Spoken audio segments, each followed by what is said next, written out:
Salut à tous, très heureux de vous retrouver aujourd'hui. On est vendredi, le Bitcoin quasiment 70 000 dollars et je vais faire une émission vraiment consacrée aux altcoins aujourd'hui, notamment parce que je vais vous dire ce que j'ai fait comme action ce jour sur certaines cryptos. J'en ai vendu quelques-unes de mon portefeuille, j'en ai acheté d'autres. Je vais vous montrer les graphiques de ces dernières et je vais vous dire pourquoi j'ai fait ça. Alors en fait, en réalité, j'ai certaines crypto-monnaies que je possède depuis un moment qui ont pas mal performé, sur lesquels je me dis ça peut être cool de me séparer d'une partie 20-30% pour aller dans autre chose, histoire de diversifier encore un peu plus le portefeuille sur certaines catégories de crypto à fort potentiel, enfin en tout cas que j'estime à fort potentiel. Ça c'est vraiment le ressenti de chacun, personne ne peut savoir ce qui va se passer sur les marchés, je le rappelle. Donc je vais vous faire tout ça à travers TradingView et certaines analyses. En parallèle on voit le Bitcoin qui est sur les 70 000 dollars, qui clairement, on va en parler en tout début d'émission, est vraiment sur un point important, avec peut-être une clôture dimanche qui va se dessiner au-dessus de la clôture précédente de la semaine du 4 mars. Donc ça serait quand même assez incroyable en soi. Et puis ensuite, je vais essayer de vous parler un peu des objectifs rapidement sur le Bitcoin avant d'enchaîner avec la partie altcoin. Je vais vous passer la très courte introduction. Pensez à vous abonner, bien sûr, à liker si le contenu vous plaît. À tout de suite.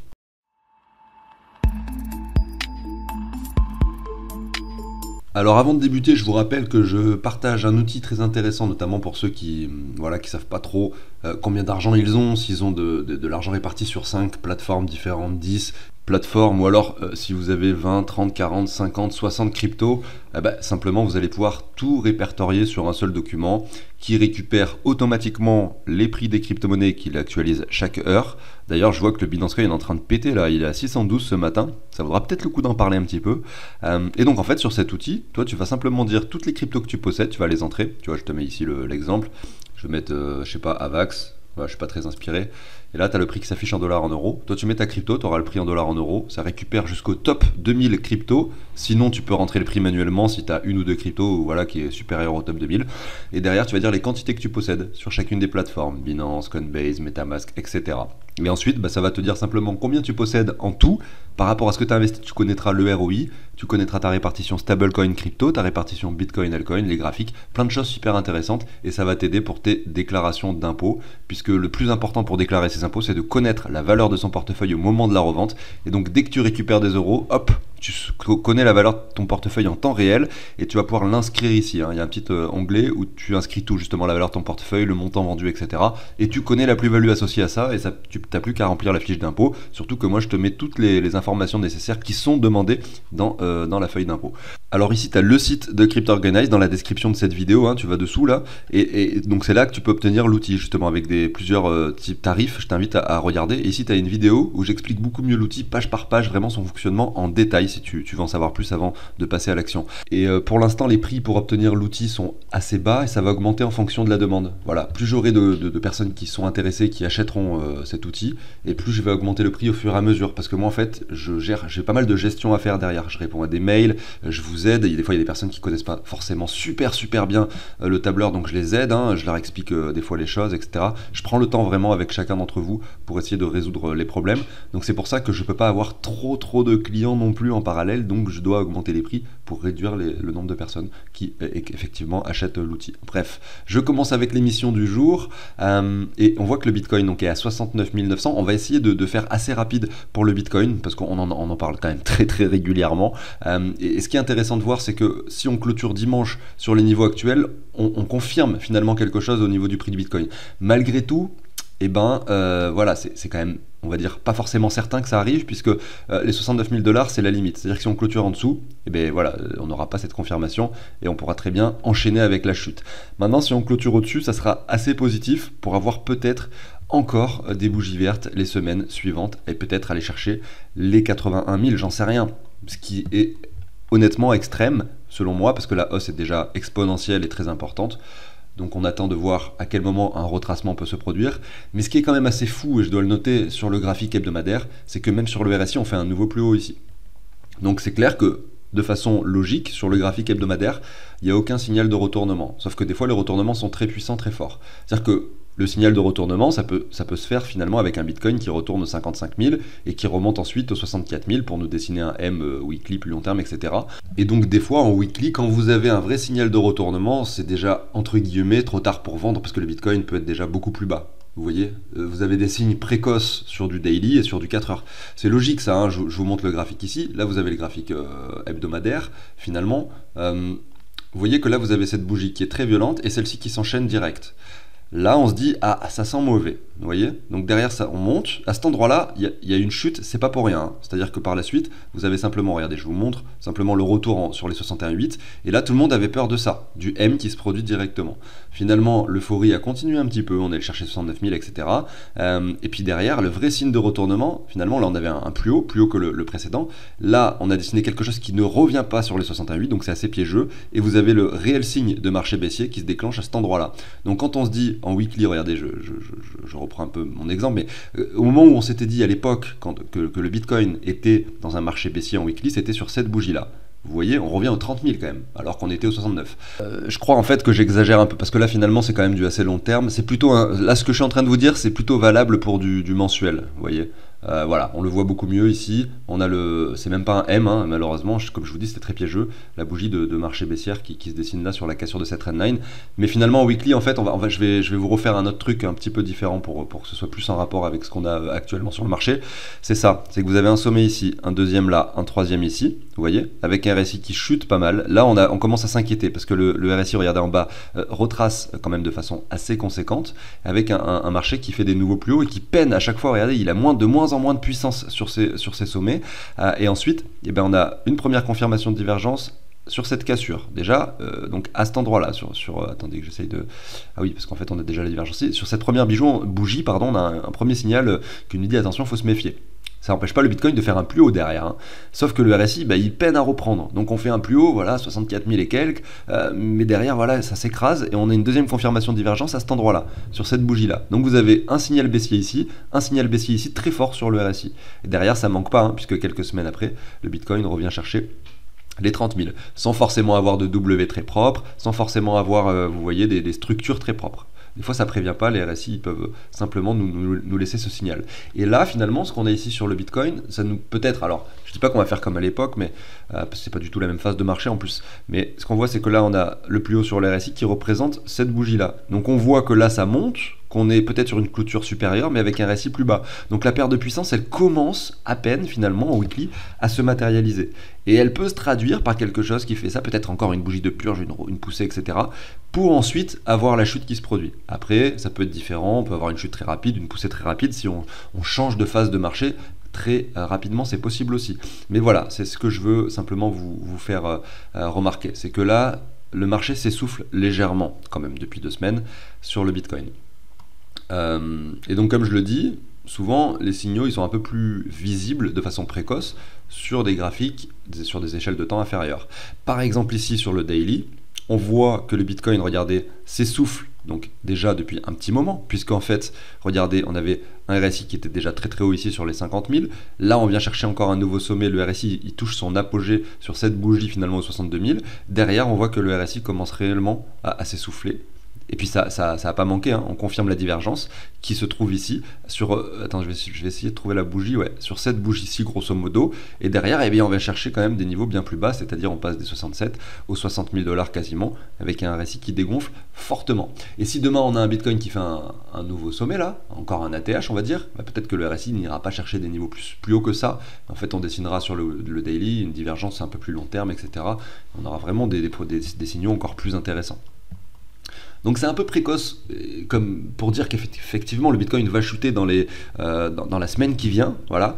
Mais peut-être que sur 2 mois, 3 mois, c'est peut-être un peu plus raisonnable aussi de penser ça. Mais il faut voir si on a les confirmations qui continuent à se dessiner, hein, sur le graphique. Je vais maintenant passer aux altcoins.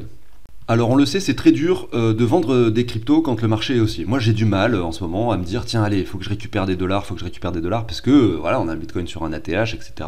On est avant le halving, on est en pré-bull run, etc. J'ai pas envie de vendre, donc j'ai beaucoup de difficultés à vendre, ce qui fait que par conséquent j'essaye d'analyser beaucoup de graphiques, essayer de voir je vais peut-être me séparer de 10% de cette crypto, de 20% de celle-ci, etc. pour récupérer un peu des dollars par-ci par-là, essayer d'optimiser mon ratio crypto stablecoin. Mais c'est pas évident. Et donc, Du coup, j'ai quand même réussi à arriver. Alors, je vous ai fait une vidéo, je vous ai dit que c'est très raisonnable en ce moment de passer sur du 70-30. 70% crypto, 30% stablecoin. Plein de gens m'ont dit non, moi je reste à 100% parce que, bah voilà, on est en pré-bull run, je prends pas le risque de revendre des cryptos. Alors qu'en réalité, le risque c'est plutôt de les garder parce que c'est beaucoup plus volatile d'avoir des cryptos que des stablecoins. Mais bref, peu importe. Et ça, c'est quelque chose que je comprends parce que moi j'ai beaucoup de mal à vendre mes cryptos. Je vous ai parlé de 70-30, moi sur mon portefeuille perso, je suis à 85-15. Vous voyez? Donc j'ai beaucoup de mal à trouver les cryptos que je peux vendre. 70-30, c'est l'idéal pour moi, selon moi, de ce qu'il faudrait faire. C'est pas forcément ce que j'arrive personnellement à faire. Il y a aussi un gap entre les deux. Bon, bref. Aujourd'hui, on a ça. Ce que je veux faire, c'est changer. Donc j'ai réussi quand même à vendre 15%, je suis très content. Mais j'ai quand même des cryptos qui sont pas mal montés, donc qui ont pris beaucoup en valeur, sur lesquels j'aimerais bien finalement revendre pour aller sur d'autres trucs assez prometteurs avec finalement des capitalisations assez faibles et qui peuvent être intéressants pour diversifier le portefeuille. Pas avec des sommes majestueuses, hein. Je parle juste de peut-être 1%, allez, peut-être jusqu'à 5% du portefeuille en fonction vraiment de la somme d'argent en question, hein. Voilà. Par exemple, quelqu'un, je dis n'importe quoi, qui a 1000 $, il va pas raisonner les pourcentages de la même façon que quelqu'un qui a 1 million de $. Quelqu'un qui arrive avec 1000 $, lui, il va essayer de prendre des risques. Celui qui a 1 million, il va essayer de sécuriser peut-être la moitié parce que, avec du bitcoin par exemple, ou de l'ether, parce que c'est quand même, faut être un peu fou pour acheter 1 million de $ de shitcoin, quoi, entre guillemets, de crypto low cap. Bref, vous avez compris l'idée. Donc, moi, ce que je vais vous montrer, c'est justement ces cryptos qui sont montés que je vais pouvoir revendre sur le portefeuille parce que c'est des cryptos dont on a parlé sur la chaîne plein de fois et que vous avez aussi peut-être dans votre portefeuille. Alors la première, c'est ICP. Je vais aller assez vite sur ces cryptos que je revends parce que finalement ce qui va peut-être plus vous intéresser, c'est celle que j'achète. Donc ICP, voilà, il est passé de 2,93 $ à 17 aujourd'hui, ce qui est une belle performance tout de même, et j'en avais beaucoup accumulé personnellement dans cette phase de marché parce que j'étais convaincu qu'en fait c'était un projet quand même assez prometteur. Je vous en avais parlé malgré le graphique qui était très moche derrière, et ça s'est vérifié un petit peu entre guillemets puisqu'on est quand même allé chercher les 20 $. Donc j'ai une plus-value assez importante sur cette crypto. Donc je vais effectivement m'en séparer d'une partie, notamment au vu de la performance. Et ça dépend de la somme. Par exemple, si c'est une crypto sur laquelle vous avez mis que 20 $, admettons, et que ça s'est transformé en 60, bon, ça vaut peut-être pas le coup. Vous voyez, même si elle a fait de belles perfs, d'en revendre, ça reste, si 60 $, c'est toujours une petite somme sur votre portefeuille global, ça vaut pas forcément le coup. Maintenant, vous avez acheté 500 $ d'une crypto qui a fait x10, donc vous en avez 5000. Voilà, elle représente maintenant peut-être, admettons, peut-être 30% de votre portefeuille. Bah là, il faut absolument essayer de diversifier une partie de ces 30%, quoi. Enfin, ça me paraît, moi, personnellement, logique. Après, à vous de voir un peu ce qui vous semble, vous, logique. Maintenant, FTM. Voilà, je revends aussi du FTM, c'est ma décision. Pourquoi? Bah, parce qu'on a un énorme W qui s'est bien dessiné, qui est très joli, une performance d'à peu près 400%, et puis, ce qui n'est pas énorme, certes, et puis derrière, on a cette neckline, hein, qui nous appelle. Voilà. Et puis, on est revenu aussi sur un fort point de résistance, et c'est la zone sur laquelle on rebondit vers le bas actuellement, qui représente finalement cette zone de prix, qui, regardez à l'époque, représentait simplement un point de support, voilà, sur lequel on venait s'appuyer à chaque fois sans. Et puis quand on l'a cassé, c'était le bear market évidemment. Donc Phantom, hein, voilà, vieux projet finalement maintenant, c'est crypto du précédent bull market qui avait atteint à l'époque les 3,30 $. On est sur les 98 centimes actuellement. Troisième crypto que je revends, c'est ELF. Quand je dis que je revends, c'est que je sais pas encore enfin, il y en a certaines, je vous ai dit, j'ai fait quelques actions ce matin, certaines que j'ai déjà revendues, d'autres non, pas forcément avec des gros pourcentages, en fonction du graphique, je prends ma décision aussi de combien j'en revends, aussi de la performance que j'ai pu faire. Mais ELF, voilà, ça fait partie des cryptos qui ont également performé. On était à 14 centimes il n'y a pas si longtemps, on est sur les 66, et ensuite il y a STX. STX, regardez, énorme W, magnifique, ATH, etc. On est sur les 3,55, le graphique est incroyable, et surtout on était sur les 50 centimes, donc 1 x 6 pour cette crypto. Parmi les cryptos que je revends également, il y a Solana, la divergence qui commence à se matérialiser, le graphique qui est très bullish avec quelque chose qui est très haut. Aucun signe de retournement non plus, hein, mis à part peut-être le début de divergence que vous voyez.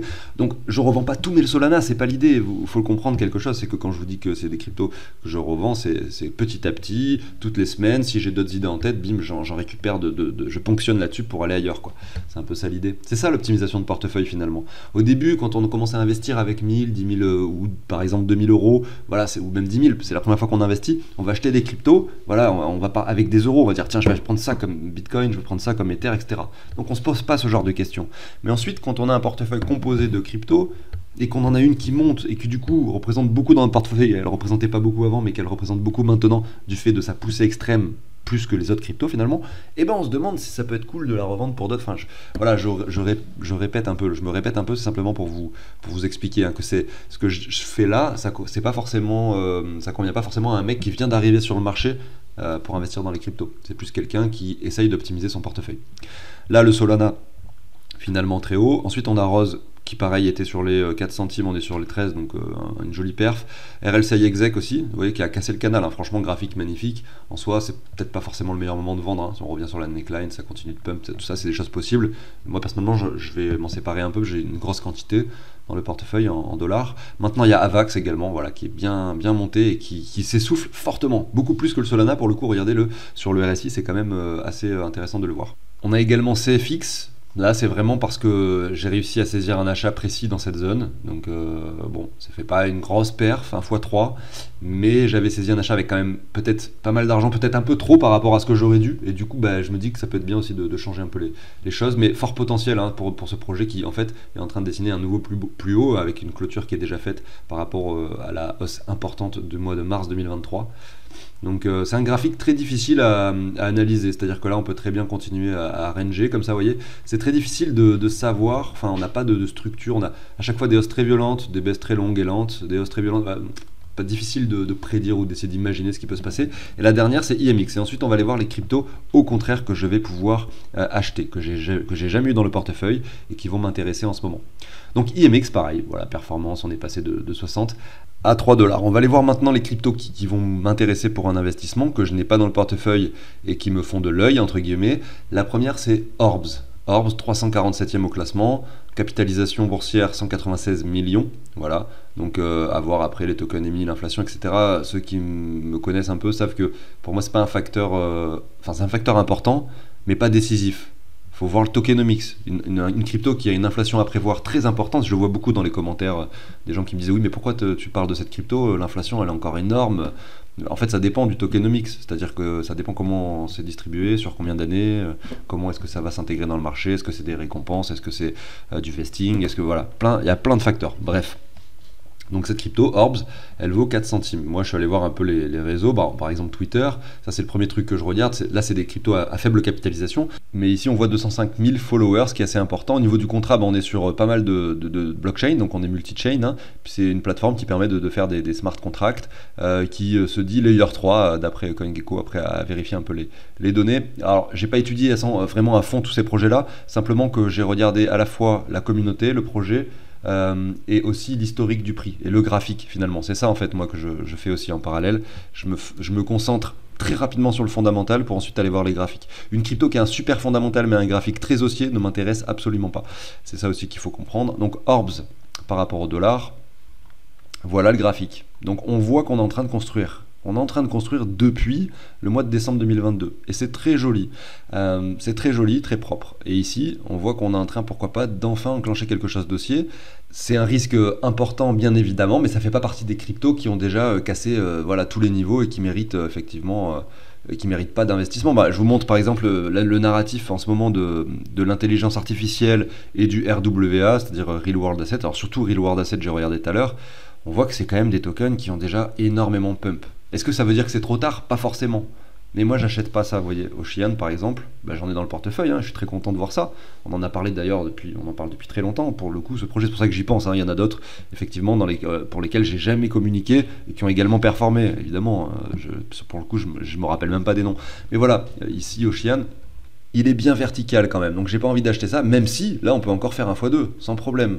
Mais en fait, c'est ça. Le rapprochement, il faut bien le comprendre, c'est que là, vous pouvez bénéficier d'un x7, et finalement, juste avec un prix qui double, et donc sur le graphique, vous verrez quelque chose comme ça. On est sur les 1,40, on part 1,40 x 2, on va dire ça fait 3 $. On part là-haut, admettons. Vous voyez qu'on a une première hausse, une deuxième hausse.